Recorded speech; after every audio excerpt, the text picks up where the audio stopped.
For most kids across the country, the dream of walking into Willy Wonka's chocolate factory remains a childhood fantasy.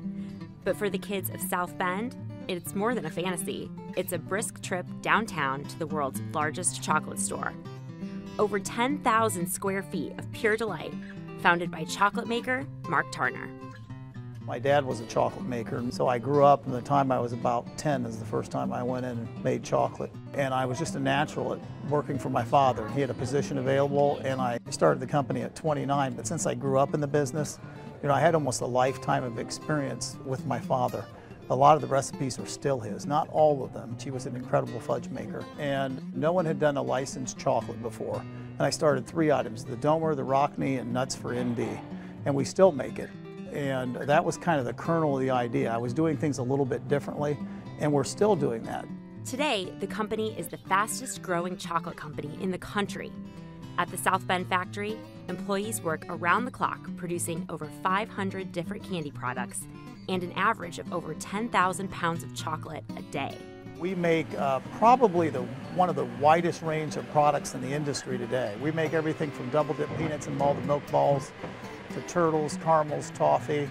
We have 11 different types of caramel corn.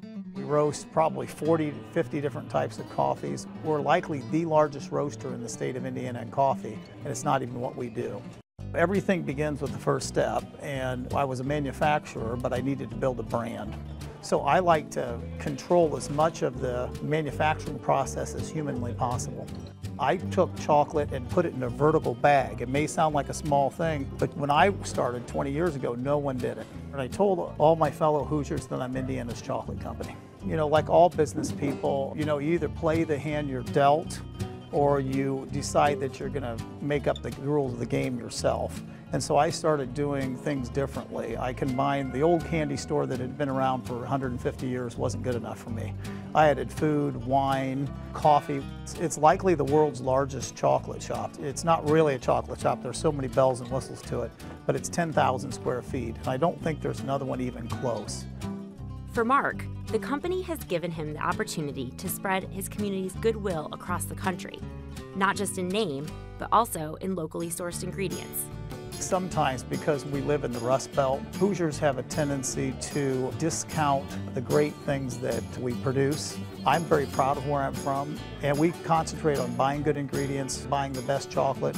I buy all my products as locally as I can. It makes sense logistically, it makes sense financially, and it makes sense if you help build your neighbor's future, that they'll be loyal and buy your product. We want to see our community, and particularly South Bend, succeed. And then outside of the state of Indiana, they don't think of U.S. Steel or Eli Lilly.